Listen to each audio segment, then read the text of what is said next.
Hello and welcome to episode 4 of the Journey to VA podcast. On this episode, I've got Kyle Heath of Kimbley IT, where we discuss Google's GSuite and how it can help your business, ransomware and IT security, and we even throw in a little bit of Love Island at the end there too. Enjoy. Yeah, thanks for coming on. Thanks for coming on the show, first guest. And yeah, I just really wanted to talk to you about Google. You're probably the biggest advocate of Google and its suite of tools that I know on LinkedIn, on anywhere, in fact. And what James will say if he hears that. But so yeah, I was just interested to know a bit about kind of you and your background and why you're such an avid fan, really.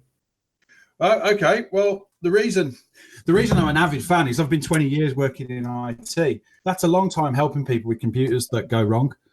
And most of that time, I mean, we're talking from 1998 onwards, was Microsoft pretty much. That's what everybody did. Some people had a Mac here and there, but it was mainly Microsoft. And back in those days, computers broke lots, all the time. So years and years, I put up with people who were frustrated with computers, and rightly so. When the whole cloud thing kicked off maybe 10, 15 years ago, you started to see that there might be an alternative to computers breaking all the time. And that has gradually grown and grown into the platform that Google provide, which was Google Work apps and apps for work, and now it's GSuite. And this whole cloud thing that you hear about works all the time. And that's why I love it so much, because it means people don't have computers breaking on them, which means they don't give me a hard time, which means they're happy and I'm happy. And that's the honest truth about it. There's no particular love I have for Google as an organization. I mean, I think the things that they do look pretty. They get some nice fonts, and I think they've got a bit of an eye for design. But, you know, are they any different to Airbnb and Uber and Monsanto and anybody else? Probably not. No, that's Google Voice. That's someone calling me on Google Voice now. So I need to turn them off. I bet it's James that's doing that. Yeah, that's off now. There you go. That's what happens when you record podcasts live. That kind of stuff happens, but it's okay. We've done that in our podcast, and it's never bothered anyone. No, that'd be fine. Yeah, and all that online stuff and just having access to everything everywhere, that's kind of the main reason I went for it. So like you, I've worked in an office for, not supporting in IT, but I worked in an office for 15 to 18 years, and everywhere just had Microsoft Office. And whilst they have moved into the cloud, I don't feel like they're anywhere near Google in terms of their offering. Yeah, I know what you mean about that with 365. 365's got its place. Don't get me wrong. Sometimes people will say, oh, it's Google versus Microsoft and that kind of thing. You can do a decent job with 365. I've nothing against the product at all. If you do it right, it'll turn out and give a decent solution for people. Is it originally built in the cloud? No, it wasn't. It was added on by Microsoft after Google did it. And I think that's the real significant difference. And the problem Microsoft have got is, when was Office out? You know, you're talking sometime late 1980s. It's so embedded in the psyche of so many people of a certain age that it's installed on your computer and it looks like this. That to get them to do anything else is tough, really, really tough. And I think Microsoft are going to have a big problem, no matter how technologically smart they get, getting rid of that legacy that people want it their way. Yeah, it's almost like they need a new product to replace it, to get rid of some of the kind of embedded ideas and experiences people have had with that software. Because yeah, you expect it to do a certain thing and look a certain way, and I just don't think, not for a couple of generations time, that anybody's going to ever be able to change that whilst they still kind of name it Word, Excel and all that stuff. Yeah, that's exactly what I think as well. I speak to people who use 365, guys in the industry who do other IT support, Microsoft side, and they just tell me that's the thing. People want it installed on their computer, and that's where they expect to find it. And trying to get them to switch to the web versions is really, really difficult. They just don't want to do it. Yeah. And the easiest thing for people to do is not force people to change, because it gets the backs up. So they let the customers do it. And, you carry on doing it the way you did it, and nothing really progresses. Whereas if you switch to Google, you've got no choice. Yeah. And you get on with it. Yeah, exactly. And one thing about and this wasn't supposed to be a Google versus Microsoft at all, but one thing about the Office packages, you lose a significant amount of functionality when you use their online versions. So Excel in particular, I spent a lot of time developing macros for. Yeah. And that stuff just doesn't work in the same way when it's online, or even sat in SharePoint, for instance, the Microsoft's own little cloud-based system that's usually inside of organizations. And whereas at least Google was only ever built in the cloud and therefore works exactly as it's intended, the way people want it to. And I think that's a massive issue too. Yeah, no, it is totally with Excel. People build things in Excel, and you say there's a lot of macros in there and customizations, and then they move them to the cloud version of it, and the functionality isn't there in that version. It's a pared down version of Excel, and therefore they don't want to do it. They go back again. So even if you've got a willing set of people wanting to do that, they're not necessarily going to find it easy to do. Yeah. You mentioned the swear word of SharePoint. I loathe it. I absolutely loathe it. I don't know anybody who loves SharePoint except probably the SharePoint development team and someone whose job is to look after the bloody thing. It was never any fun. I tried to use it for years and years in previous businesses, tried to make SharePoint work because the concept of it made a lot of sense years ago.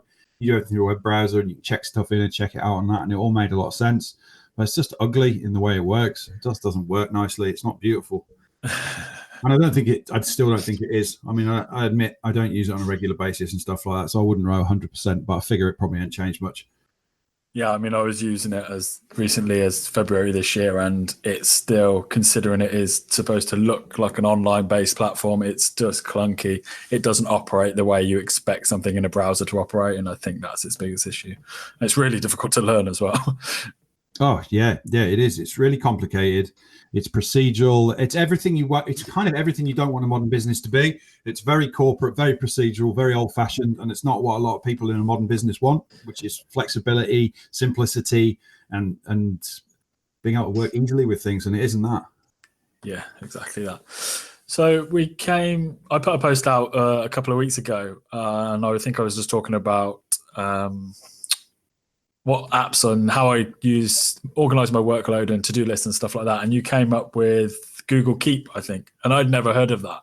And so I'm just wondering, outside of the basic platforms or tools such as Sheets and Docs and stuff like that, what else is there that potentially me and other GSuite users are missing or not paying enough attention to because Google don't necessarily put it at the forefront?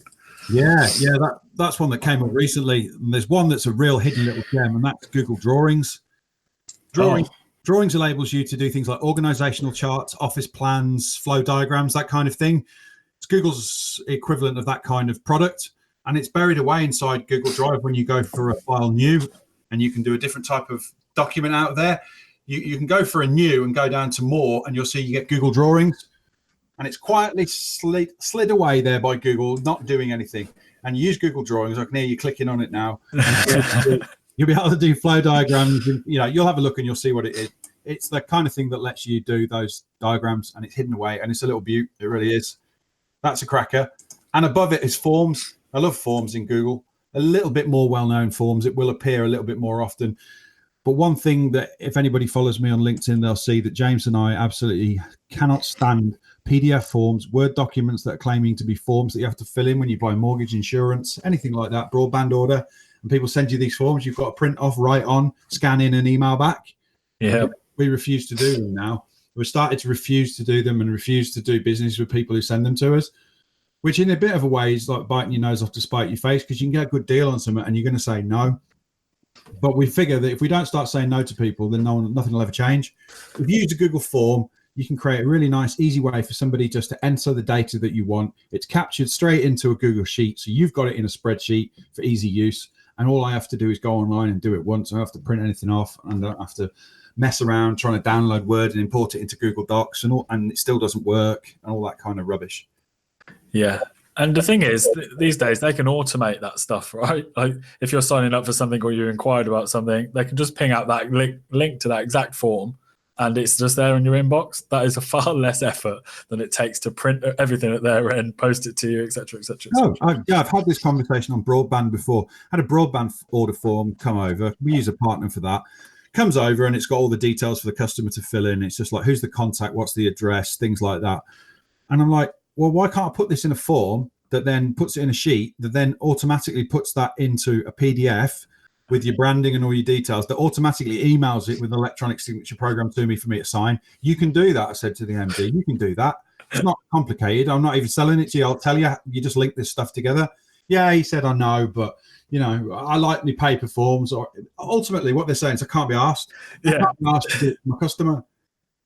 Yeah, that's what it comes down to. Laziness. We've always done it this way, and therefore it will remain that way until someone else takes over. It's a shame, because they don't realize that when you're about to make an order, a commitment to something, if it's a product or a service, that's the moment in which too much friction might put you off. Yeah. We're fickle things, human beings, and sometimes we just get a feel from our inner chimp says, no, I don't want to do it now. And that's what puts you off. So in that moment of enjoying, that moment you want to buy, you want to make it as smooth as possible for someone to agree the order and buy. I'm not saying you would get, like, if you get buyer's remorse and if you've been tricked into buying something, then you're just going to go back and say, what's going on, Mark? I don't want this. I saw what happened. To use some NLP on me or something like that. I don't want this. But ultimately, if you know you're not tricking somebody, and it's just about getting them in that moment when you've worked through, then you've gone through the sale, you've overcome the objections, there's no reason for them to say no, and then you stick something awkward in their way, they'll probably, the kids are crying, I'm going home. Yeah. And the next day they go, oh, well, I'm going to have a think about it now, Mark. I had a sleep on it. I'll have a think about it now. And that's it. Sales gone. Yeah, I know what you mean. This day and age, we've got everything at our fingertips, and we want it. We're lazy now. We've created this. Or we're not lazy. We're more efficient. We enjoy our time. We don't get much of it, and we want to use as little of it as possible on things like admin. I totally get your point. Yeah, definitely. Cool. So you talked about Google drawings. That's like for process flows, that sort of thing. Is that what that is? Yes, it is. Yeah. Okay. Awesome. And then Google Forms. Okay, and they're the two. And then Keep, you obviously spoke to me about, and that's just really a checklist to-do list type thing, is it?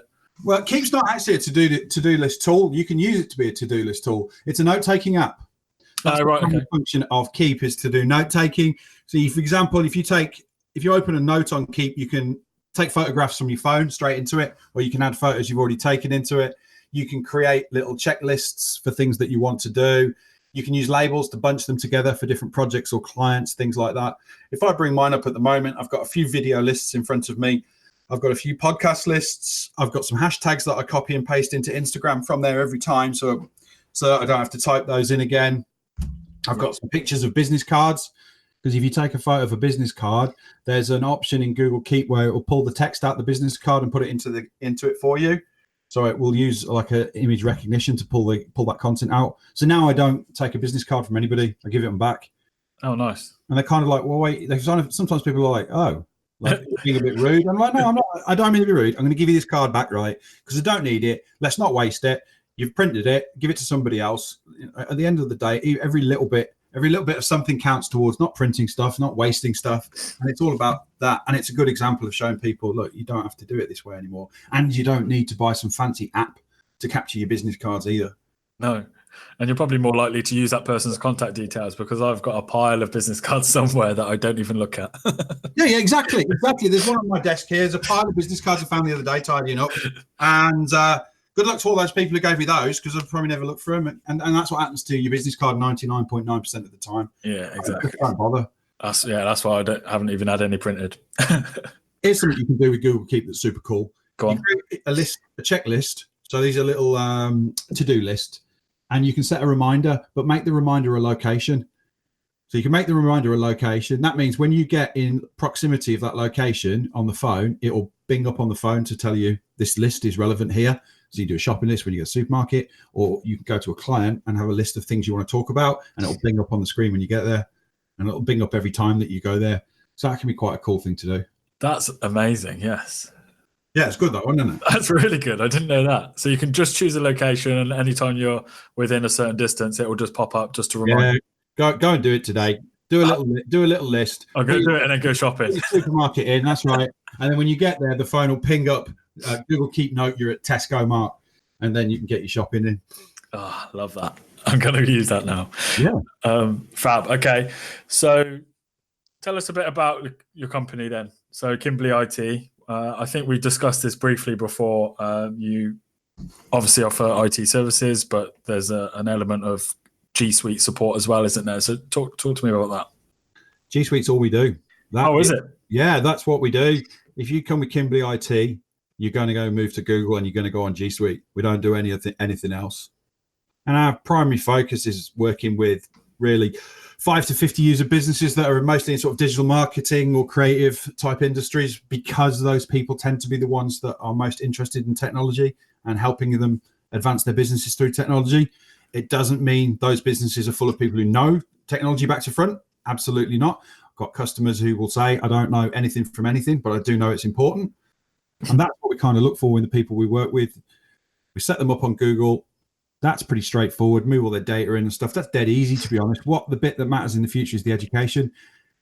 Because what it used to be in the past, you buy a computer, you put Office on it, and you installed Sage or something. And that didn't really change for the 3 or 4 years that you owned the computer. You just had that version of the software. So if you theoretically knew what you were doing at the start, you'd be in the same position 3 years later.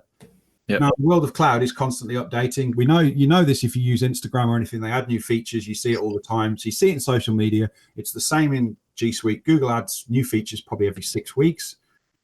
And how do you know that what those new features are? You're not likely to follow Google's blog, and you're not likely to keep up to date with it. So you won't know. And it's James and I's job to tell you what they are.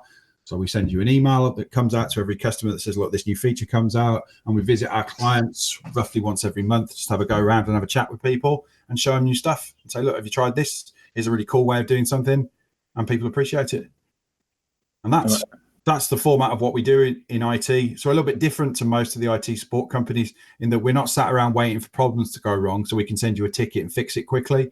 We're in the game of having no problems happen and in the business of educating you how to do stuff better so you can go home and maybe spend some more time with your kids, your dog, whatever you like doing. Amazing. You're more like a productivity company than you are an IT company. Then. Yeah. Obviously, there's some technical stuff. That's a good way of putting it. Actually, James did education the other day, and the productivity company, yeah, because IT support's just associated with when it goes wrong, phone us and we'll be the fastest to fix it, or we're constantly monitoring how much disk space is on your hard drive. You know what? No one gives a shit how much disk space is on their hard drive. They don't care. They're not interested. I wouldn't need to be interested if they kept it in the cloud. No, things like that. Those days have long since gone. But you started me on the path of where there's so much problems in the industry that I've worked in. It's it's looked after itself sometimes rather than looked after its customers. Yeah. Okay, cool. Appreciate that. Go on. What do you get out of it? That'd be interesting to see. What's your favorite? You're a cloud using man. So why do you do it? So I use it because I was looking for a solution where I could manage multiple accounts under one umbrella, nice and easy. And I found a piece of software called Shift. I don't know if you've heard of it. No. I think the website's like tryshift.com or something. And basically it's like a desktop-based browser, and it allows you to be logged into multiple Google accounts all at once. Oh, okay. So I've got a couple of different business accounts. I've got several different client accounts, and they're all just sat in there, and I just click the little tabs all down the left-hand side, and I can jump between all of their Google Drives, their calendars, their everything basically that each of those accounts offer in a single click. And then on top of that, they offer pretty much any app that you use or you can think of. There's an app built into this particular browser, so I can do absolutely everything from this single app. So I use a tool called Wave Apps to do my accounting. I use Canva to create my images and all of that stuff. And actually, even Buzzsprout, where I host my podcast, is there's an app for every single one of those things.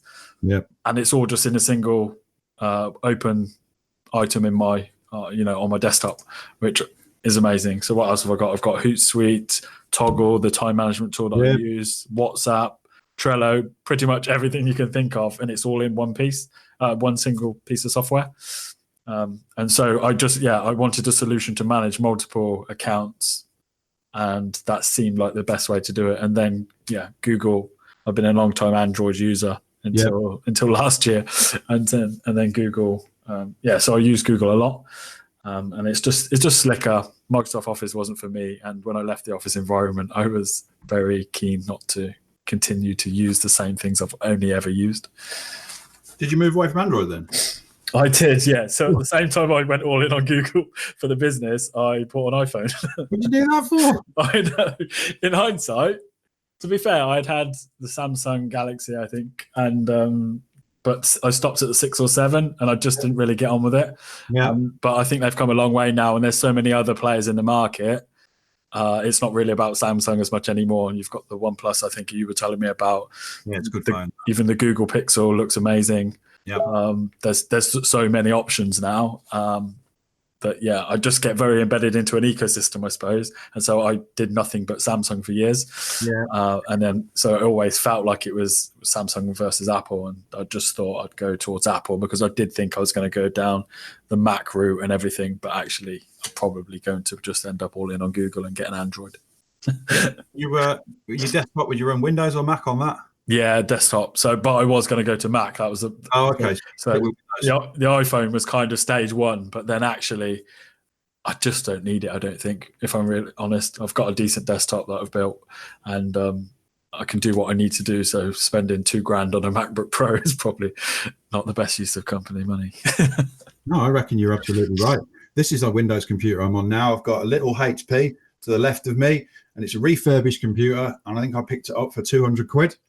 Yeah, they're ones that somebody's bought. They come out the box and then they go back in the box. So they're second hand, but they're a bit like a nearly new car. It's pretty much new, and it's great. It's all I need. It's got Windows 10 on it. Put a nice monitor in front of it, and that's it done. I've got an old MacBook Pro in my bag. By old, I mean it's like a 2013 model when they were pretty robust. Yeah, and I've got a Chromebook as well, and I've got my OnePlus phone. And people say, "Well, what kind of man are you? Like, what do you use?" And I goes, "All of them.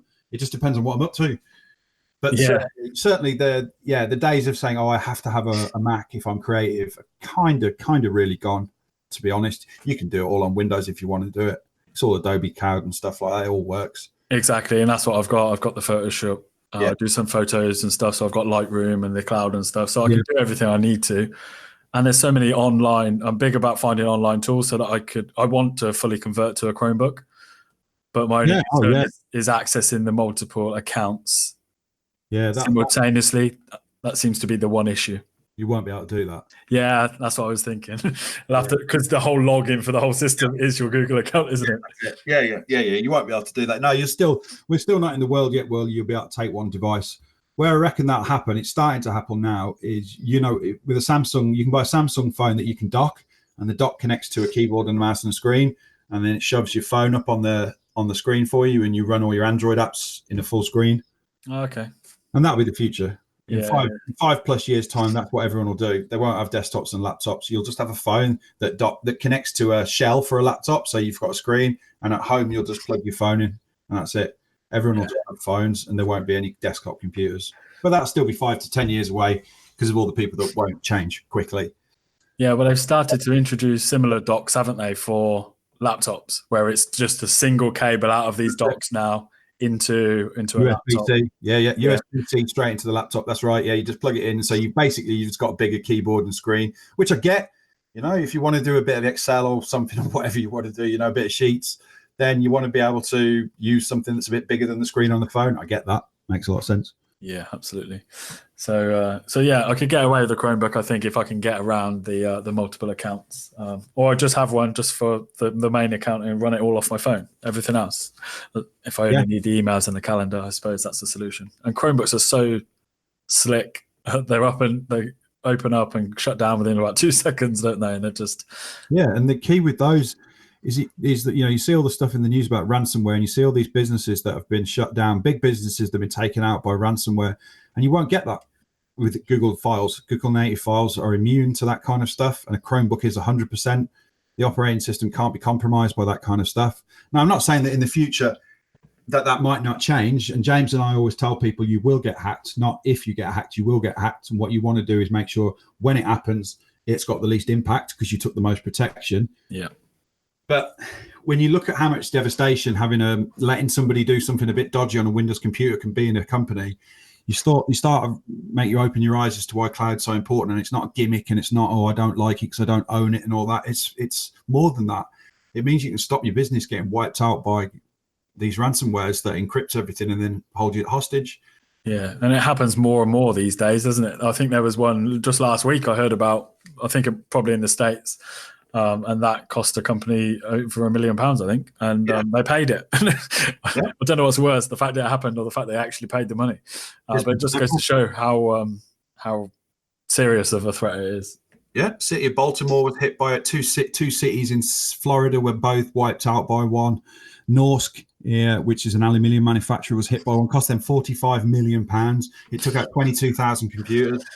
Good grief. And the type of malware that they had as well was one where it was so good. I think this was a mistake by the creator of the malware. They'd done such a great job of disabling the machine that actually you couldn't get into the machine to see the ransom note. So even if you paid them and you got the tool that unencrypts it, you wouldn't have been able to get into the computer to unencrypt your data because they'd done such a good job of closing the machine out. Oh dear. Really, they just bricked all the machines. And that company would have had to go to backup. They would have had to have gone to backup, which is probably why it just took them so long.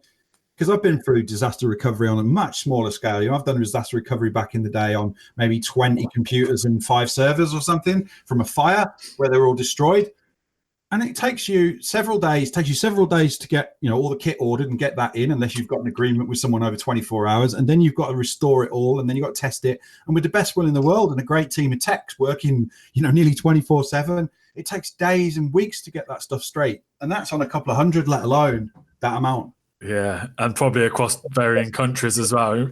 I dread to think the sheer scale of that issue. Hence the £40 million or whatever it was. Yeah, absolutely, be a real nightmare. Well, what's this podcast going to? I know this is the first episode, and you said you want to go on a podcast, and I like talking, so I said, yeah, I'll go on a podcast. Yeah. What's it all about then? What's going to happen? Where's this going? Well, so this is actually episode 4, but this is my first. Okay. But this is my first with a guest. Was what I actually meant. So it's kind of aimed at small business owners, but a lot of it is going to be aimed towards other VAs. The VA market in the UK is massive. So actually, it's huge, isn't it? I've seen it all. I see it all over LinkedIn. Yeah. And so I'm actually, whilst I'm trying to get my clients and they're not VAs, I also want to kind of run a parallel audience really. And so have an audience where I've got VAs that can learn from what I'm doing, learn from my mistakes potentially, and just get a few kind of tips and stuff along the way. So the main audience for this podcast will really be other VAs. But occasionally, like this episode in particular, will be useful for any business owner really. But then there'll be some very VA specific ones as well. So I'm just really documenting my journey, all the steps I'm going through, and getting lots of tips from people like yourselves that can help out and offer guidance and hopefully support some other businesses by having them on as well if it does take off. Well, I will ask you one question if I can do. Yeah, go on. See loads of VA stuff going on. And obviously, the phrase PA rings mine from the days of dealing with MDs and stuff and CEOs. But who has a VA? What is this all about? What is it that you do and why would somebody hire you? So the reason I got into it was because everybody thinks a VA is essentially, a PA, a virtual personal assistant. And that is kind of how the phrase was coined. But actually, it's a lot more than that now, and I wanted to bring a bit more than that to the industry that not many people are doing. So it's essentially freelance support for your business, and a lot of VAs just offer your standard PA services, which is kind of where it came from. So your diary management, inbox, all of that stuff. But then I wanted to take that a step further and actually focus on kind of digital, so social media management, WordPress, web design, hosting. So probably a technical VA is probably the best term to use for me. But essentially, by all intents and purposes, I'm a freelance digital marketer, I suppose you would probably say. Yeah. But I think there's the term VA is so big now and more people are starting to understand it. I think there's an opportunity to stand out in this market, which is why I've called myself that rather than a freelance digital marketer, who everybody claims to be these days.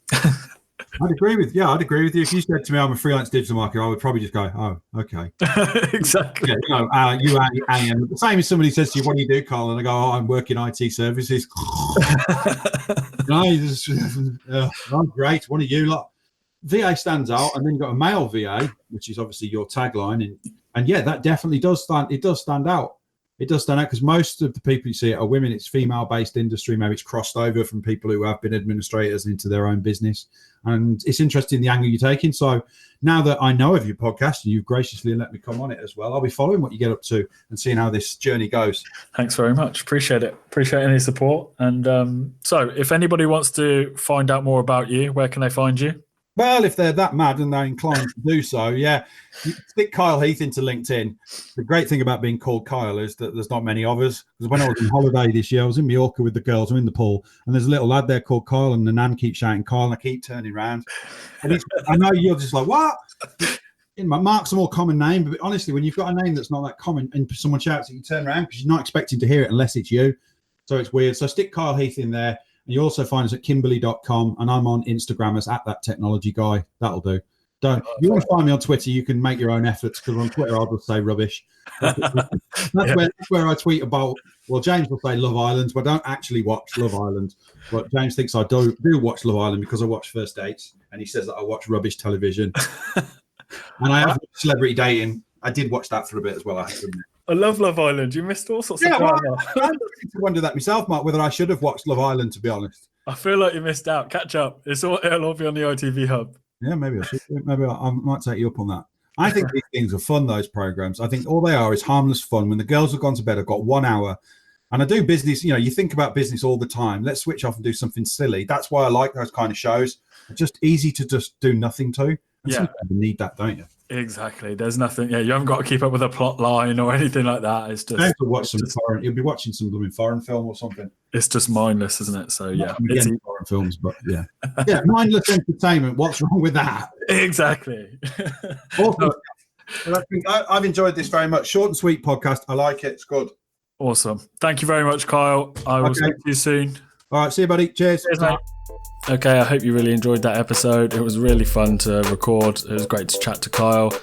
If you also head over to my website, themailva.co.uk/4, you'll be able to find links to their website and for his social media there. Thanks again for listening. See you next time.